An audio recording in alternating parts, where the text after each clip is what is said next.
Halo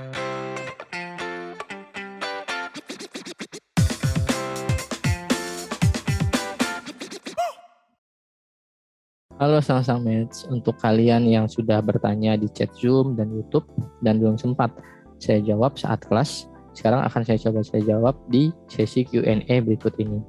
Nah, ada dua pertanyaan yang sudah saya pilih ya di sini. Yang pertama dari Ninung Setiawati, bertanya bagaimana cara menghapus spasi yang berlebih di dalam sebuah kalimat atau teks. Oke, pertanyaan ini mungkin saya akan jawab dengan share screen ya. Jadi saya akan coba share screen untuk file Excel-nya.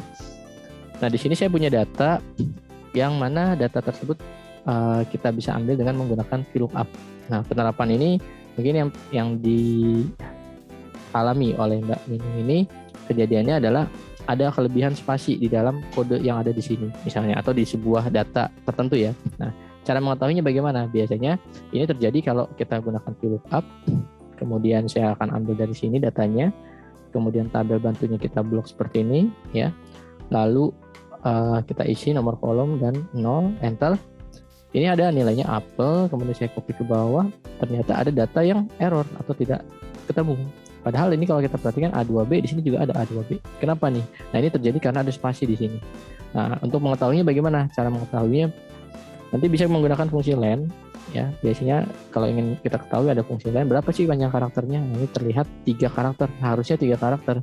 Tapi kalau kita copy ternyata ada lebih. Ya, ini ada yang 4. Nah, berarti di sini ada spasi. Nah, biasanya itu bisa manfaatkan fungsi trim. Nah, inilah jawabannya ya. Jadi jawabannya kita bisa manfaatkan fungsi trim seperti ini. Lalu saya akan copy lagi ke bawah. Kemudian kita cek lagi dengan menggunakan fungsi len. Cek lagi di sini. 3, lalu saya copy lagi ke bawah ya. Bawah. Jadi sama semua 3. Jadi spasinya sudah terhapus. Ya, spasinya sudah terhapus. Nah, cara ini bisa diaplikasikan, ini saya hapus kembali, langsung di dalam fungsi VLOOKUP-nya.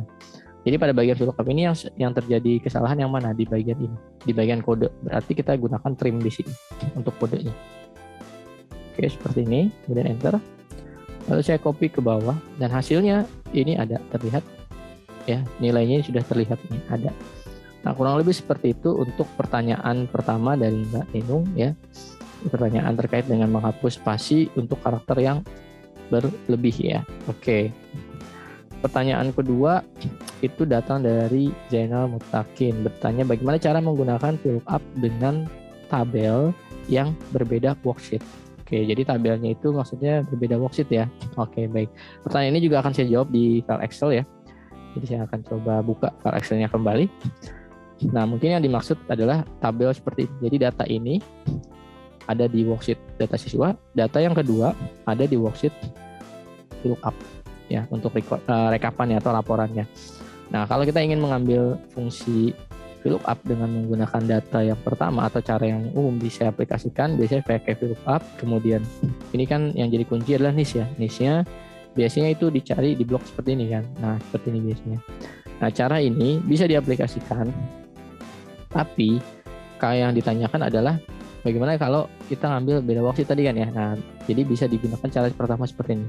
Tapi cara ini memang agak riskan dengan error atau kesalahan. Saya punya alternatif cara kedua yang bisa dilakukan adalah berikan nama terhadap data tabelnya. Jadi data tabel ini silakan diberikan nama dengan cara diklik di bagian atas ini. Pemberian namanya tidak boleh ada spasi dan tidak boleh alamat sel. Jadi misalnya saya akan berikan nama di sini adalah data peserta. Enter ya, jadi harus ditekan enter dan ini harus nyambung, tidak boleh ada spasi. Kemudian penerapan pada VLOOKUP-nya kita isi di sini sama dengan VLOOKUP. Klik ke sini.